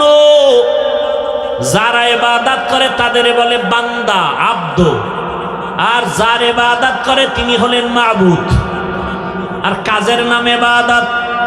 দুনিয়াতে যত ইবাদত করনেওয়ালা বান্দা আছেন, এর মধ্যে শ্রেষ্ঠ ইবাদত করনেওয়ালা হলেন আমার নবী। আমার নবীর মতো ইবাদত করনেওয়ালা কেউ। কেমন ইবাদত করনেওয়ালা শোনাবো একটা ঘটনা, না ধৈর্য হারায় ফেলছেন? ও পর্দার আড়ালের আম্মা জানেরা, বোনেরা, একটু ভালো করে শুনেন। রহমতের নবী কত মায়ার নবী। আম্মা জান আয়েশা রাদিয়াল্লাহু আনহা নবীর ঘরে, নবী একদিন এশার নামাজ পড়ে ঘরে ঢুকলেন। আম্মা জান আয়েশা রাদিয়াল্লাহু আনহা বলেন, দুনিয়ার সব মানুষের একটা সূর্য সকালবেলা পূর্বাকাশে উদিত হয়, আর আমি আয়েশার একটা স্পেশাল সূর্য আছে, এশার নামাজের পরে আমার হুজরায় উদিত হয়।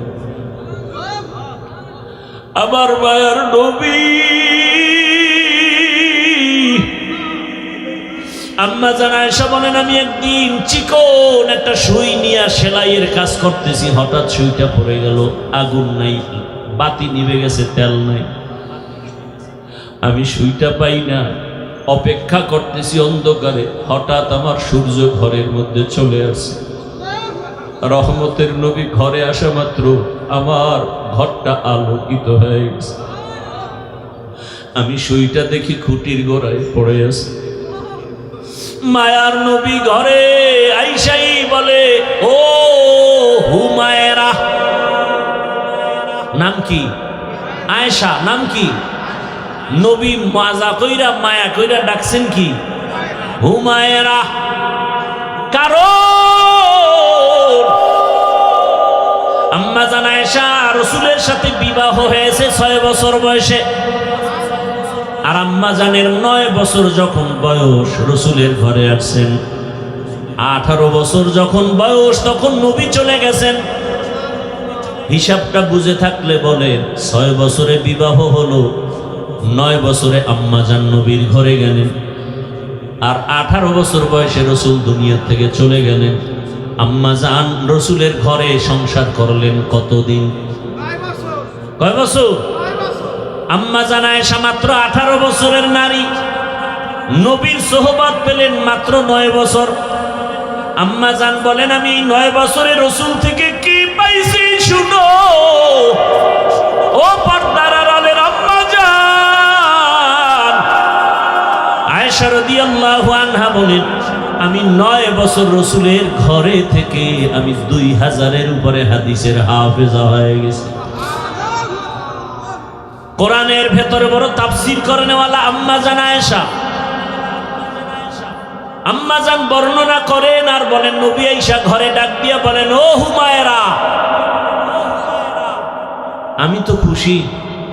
নবী মুস্কি হাইসা কয়, আজকে রাতের জন্য আমাকে একটু ছুটি দিবেন। আমি আয়েশা পেরেশান হয়ে গেলাম, নবী আমার কাছে ছুটি চায়। তো ভাবছি বোধহয় কোনো বিবির ঘরে যাবেন। আমি মুস্কি হাসলাম, ইয়া রাসূলুল্লাহ, আপনি কোথাও যাবেন আর আমি না বলবো, এটা কেমনে হয়? কারণ আমার আব্বা আবু বকর আপনাকে জোর করে আমাকে দেন নাই। আপনার ঘরে আমি আয়েশা আসার পেছনে আমার আল্লাহর ইশারা। ইয়া রাসূলুল্লাহ, আপনাকে সময় দিব না মানে? আম্মা জান আয়েশা বলেন, আমি ভাবতেছি নবী বোধহয় কোথাও যাবেন, কিন্তু না, আমি শুয়ে পড়লাম আগের অভ্যাস অনুযায়ী। রহমতের নবীকে দেখি চুপচাপ, কোথাও যান না। কি যেন ভাবতেছেন একা একা।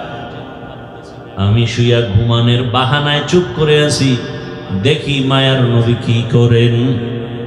আম্মা জান আয়েশা বলেন, আমি দেখি রহমতের নবী মালিকের মোহাব্বতের নামাজে দাঁড়ায় গেলেন। মায়ার নবী নামাজে দাঁড়ায় গেলেন, নামাজ শুরু করে সূরা ফাতিহা পড়তেছে। আমি আয়েশা রাসূলের আওয়াজগুলো কানে শুনতেছি। রহমতের নবীর তেলাওয়াতে এত মজা, আমার ঘুম ভেঙ্গে আমি তাকায় আছি, রহমতের নবী তেলাওয়াত করে নামাজে। কিন্তু আমি আবার ভয় পেয়ে গেলাম। আমি জীবনে যতবার দেখছি রাসূল নামাজ আদায় করে, কিন্তু আজকে দেখি ভিন্ন।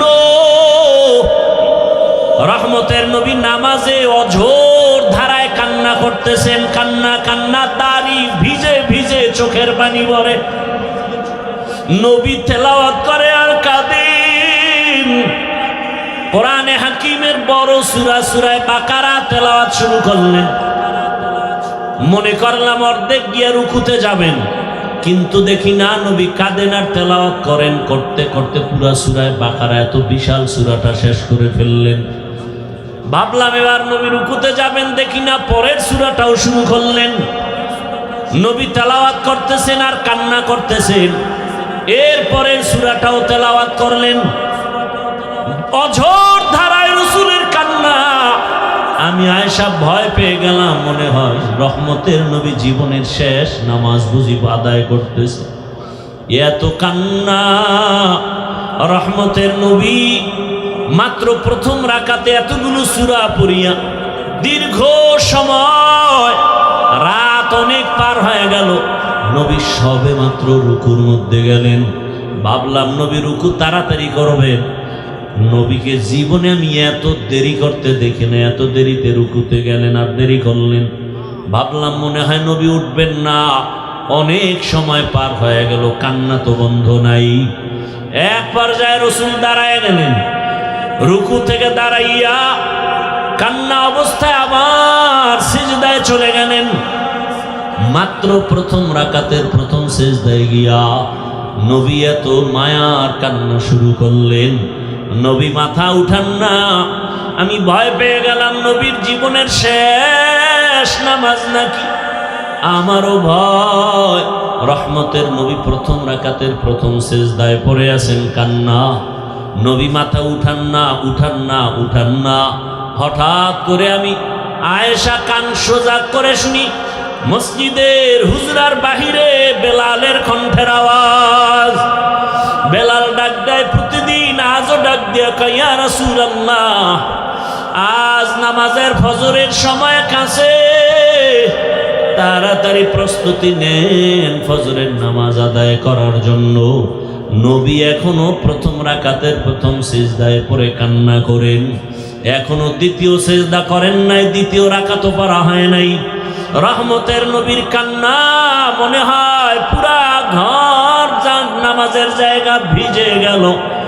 রহমতের নবীকে আমি জিজ্ঞাসা করি, ইয়া রাসূলুল্লাহ, আপনি এত কাঁদেন, আপনার তো কোনো গুনাহ নাই, আপনাকে প্রায় দেখি আপনি কান্না করেন।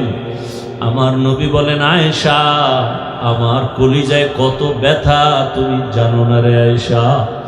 রহমতের নবী বললেন, ইয়া রাসূলুল্লাহ, আপনার জীবনে তো বহু কষ্টের কথা শুনছি, এমন কোন কষ্ট আছে নাকি যে বারবার আপনার দিলের মধ্যে আঘাত করে? মায়ার নবী কান্না করে, আয়েশা, জীবনের কষ্টের কথা শেষ করা যাবে না রে আয়েশা। 3টা বছর পর্যন্ত আমার কওমের লোকেরা গৃহবন্দী করে রাখছে, পানি দেয় নাই, খানা দেয় নাই, গাছের পাতা চাবাইয়া চাবাইয়া পেটের ক্ষুধা নিবারণ করেছি, পেটে পাথর বেঁধেছি। ও আয়েশা, এত কষ্টের মাঝে আমার সব থেকে বেশি মনে পড়ে তায়েফের জমিনের পাথরের আঘাত। আমি যখন কালেমার দাওয়াত নিয়ে তায়েফের জমিনে চলে গেলাম, ওই তায়েফের বেঈমানেরা ছোট ছোট বাচ্চাদেরকে লেলিয়ে দিয়েছে।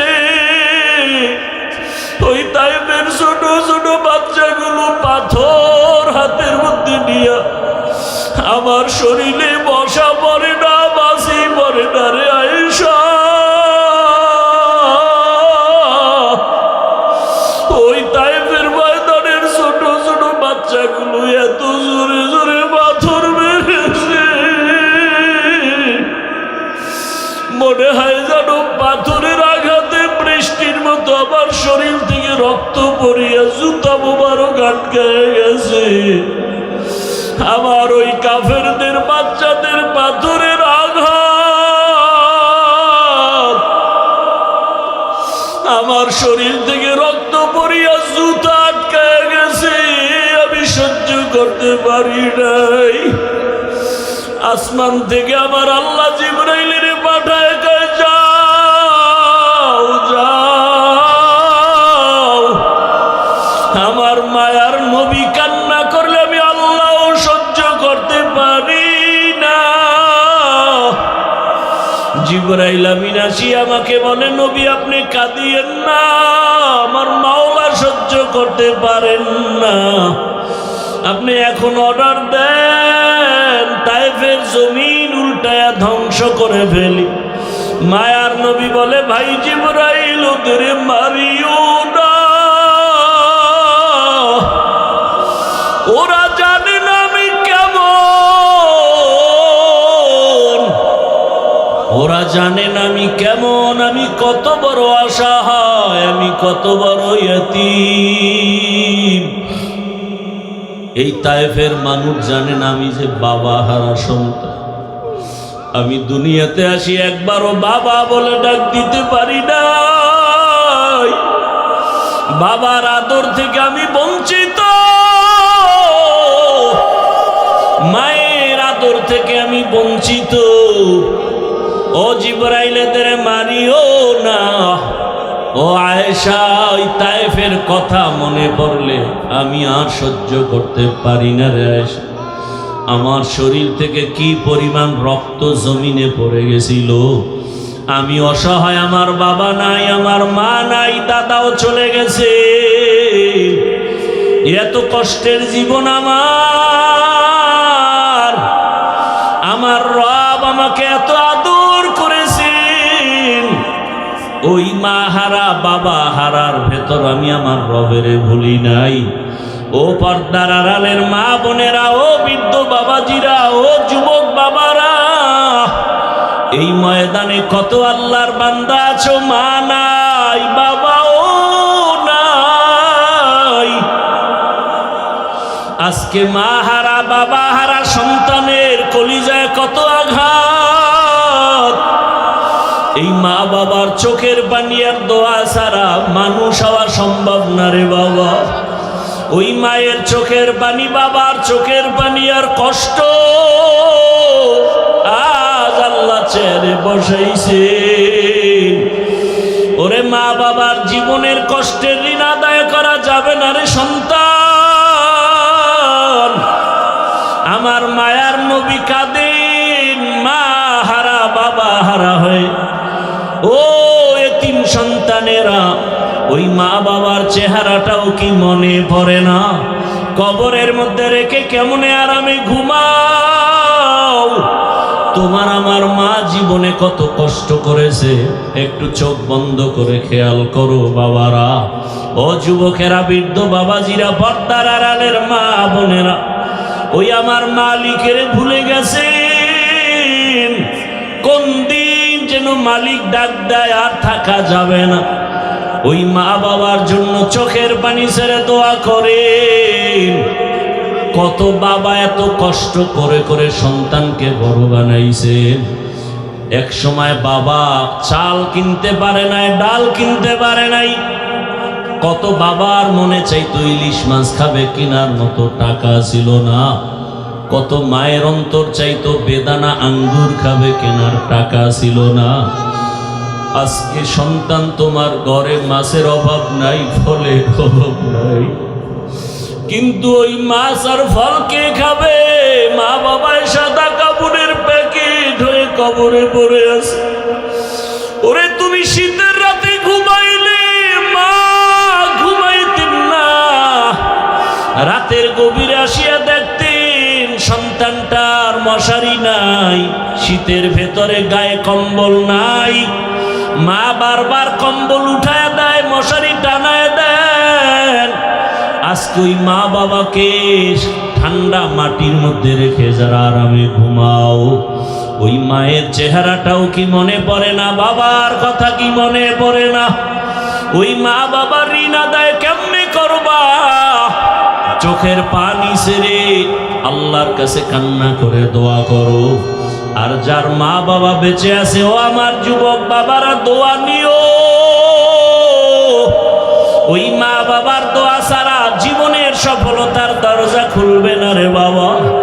ও আমার কলিজার যুবক, ওই মা বাবারে কষ্ট দিও না রে বাবা। যদি বাবাকে পাও, হাতটা ধইরা দোয়া নেওয়ার চেষ্টা করিও। এই রত্ন হারায় গেলে আর জীবনে পাওয়া যাবে না। ওই বাবারে পাইলে দোয়া নিও, জীবনের সফলতার দরজা খুলে যাবে। মায়েকে পাইলে ঘরে গিয়া মাকে বলিও, মা জীবনে কত বেয়াদবি করেছি, তুমি গোপনে কষ্ট পেয়ে কান্না করেছো। আজ তওবার নিয়ত করেছি, আর বেয়াদবি করব না, তুমি আমার মাথায় হাতটা দিয়া দোয়া করে দাও। মাকে যদি বলতে পারো, দেখবা মায়ের চোখের কোঠায় পানি।